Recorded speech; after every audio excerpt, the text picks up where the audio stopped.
I'm Dawn Lickard. I've been a C3 ambassador for a couple of years now, and it's such a joy to be in this room at this moment with all of you. And one of the things I really love about being a C3 ambassador is the ability to celebrate women at this very special point in their careers and in their growth trajectory. And so I want to congratulate all of the awardees and to soak in this moment of being at a very special time when you both are in a position to really help others in their career and to be helped and guided by others in their career. So it's a really special moment. I think in so many ways, we spend much of our lives sort of waiting to come into or sort of fulfill our full potential. I think that women at this point in their career, you have an ability to soar in sort of the maximum potential that you have. So it's a really exciting moment. I am so honored this year to present the year's Finance and Investment Award to a really inspiring leader, Amy Dufour. As one of her nominators said, we are all made of stardust. Some of us seem to have a little more. Amy's career demonstrates the potential of capital to drive climate impact, which is not a given. We have to work hard on that. Amy's the co-founder and general partner of Azola Ventures, which invests in early-stage climate technologies, mostly deep tech, mostly in overlooked markets and sectors. And to be a co-founder of a fund like this means you have to get other people to buy into your vision, to believe in you, and to write checks to you. It is not easy, let me tell you. She also serves on 8 boards and works deeply with CEOs to help them grow their businesses and their impact. C3E Awards are about amplifying a leader's momentum. Momentum is a hugely important word, especially right now. It actually came up quite a bit in our C3 Ambassadors meeting yesterday. How do we keep and really build on the momentum that we now have in clean energy and climate technology? We're all gonna have to put our shoulder to it a little more. And once you get momentum, you need to protect it and advance it with intense focus. I actually learned that from one of my mentors, Jerry, so thank you for your comments on mentorship.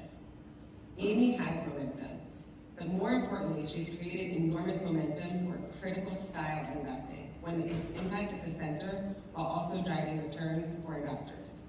She has a vision for the role of Azola in the investing landscape, and she is making it happen.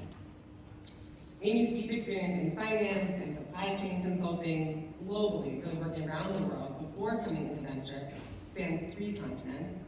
And I've been a member of Prime's Investor Advisory Committee for the past couple of years, so I've been able to see firsthand how her deep experience and analytical insight make her an investment force.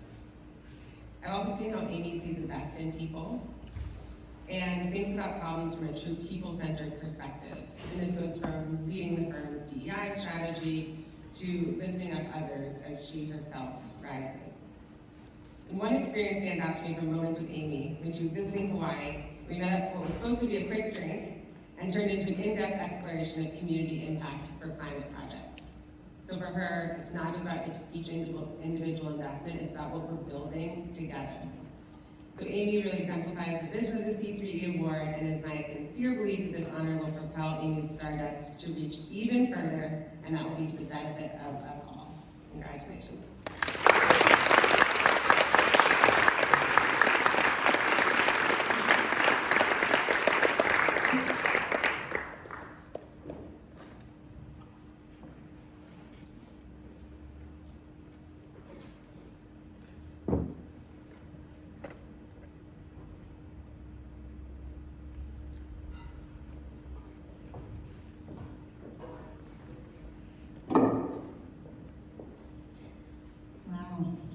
Thank you, Dawn, for that very kind and thoughtful introduction. I feel immense gratitude for being here. I want to thank the C3E community for this award, my nominator, Diane Schrader, my partner, Joshua, who is in the audience, and my incredibly supportive family. I want to start by honoring the women in my family, as they deeply shape how I approach the clean energy space. I was born and raised in the Philadelphia area. The child of immigrants from Ghana, where my grandmothers could not read or write. My maternal grandmother sold charcoal by the side of the road. She did this to help neighborhood families during what's called lights out in Ghana, when there was no electricity due to power outages. When there was no energy, charcoal was used for much needed light, heating, and cooking. I first realized energy access was not a given during a visit to my grandmother when I was 7. For a 7-year-old kid, lights out meant no TV, no AC, and no hot American food, which I described as unlivable conditions to my mother. My mother was pioneering in her thinking. She wanted my sister and I to be aware of things we took for granted, like reliable access to energy. My mother emigrated to the United States in the 70s and was one of few African women I knew who had a STEM PhD, let alone any PhD. She taught me that anything is possible, and even if I don't see people in my career that look like me, that I deserve a seat at the table. And even if I'm the first at the table that looks like me, I must try my hardest to ensure that I'm not the last. And then I have my sister.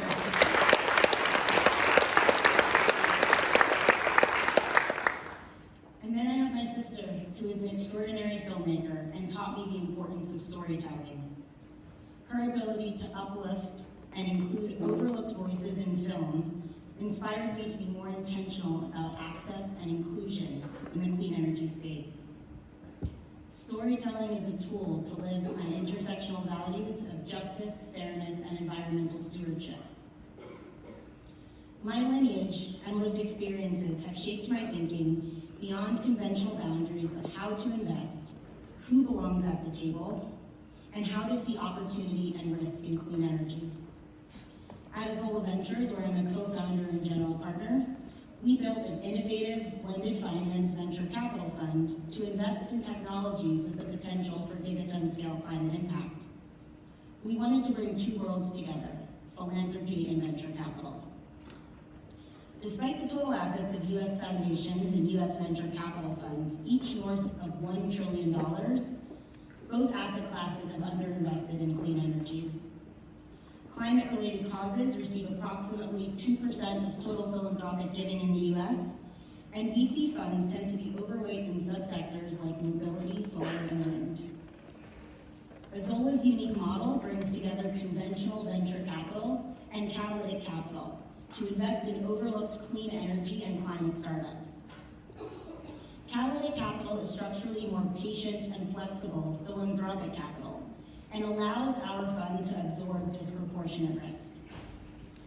We can support companies at the earliest stages with impact-first capital that is better matched to the risk and reward profile. Across Azola and our predecessor vehicle, Prime Impact Fund, we've invested in over 25 companies, and as Don mentioned, I sat on 8 boards. I have so much reverence for founders who do the hard work every day of advancing these technologies to create a more equitable and accessible world for us to live in. Last month, we had our first exit in an industrial heat pump company called Heaton, less than 3 years after our initial investment. Thinking beyond conventional boundaries allowed us to see opportunities that others may not have, accelerating the commercialization of critical clean energy solutions. Beyond that, diversifying the field is also key. Only 12% of U.S. venture capital funds have at least one woman general partner, and less than 1% of U.S. venture capital funds have a Black woman general partner. When I joined our team, I was the only person of color. I'm proud to say our firm is more than 50% women now, including a majority women-led leadership team, and over 50% people of color.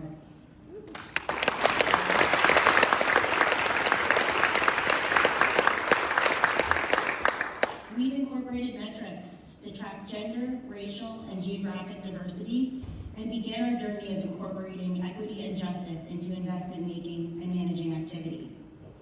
We've got a long way to go, but we're willing to do the work. As I became more visible on panels, podcasts, and in articles, people reached out who wanted advice about climate tech VC, clean energy startups, or making a career transition. 3 years ago, I started monthly office hours to talk about these dynamics, and attendees are typically women, people of color, or those with non-traditional backgrounds. We share resources, support each other, and cultivate our own little clean energy and climate community. The ability to connect with and learn from remarkable people is one of the reasons I am so humbled to be It's truly a diverse network that allows me to make connections beyond my field of finance and investment to work across disciplines, which is so critical. I'm energized to continue the work with the 2024 awardees. Congratulations, ambassadors, and the broader community. And I'd also love to meet more founders, community-based organizations, and investors, especially women. And given our recent elections, it's never been more essential to fight for clean energy. So my dream is that our blended finance model at Azola will set an example, where I attend the 2034 C3E Symposium and find that our way of investing is no longer unique, but it's become mainstream. That venture investors will embed impact into all aspects of operations. So learning from my mother, I have an unwavering belief that anything is possible. My life and the lives of the women I come from are a testament to that.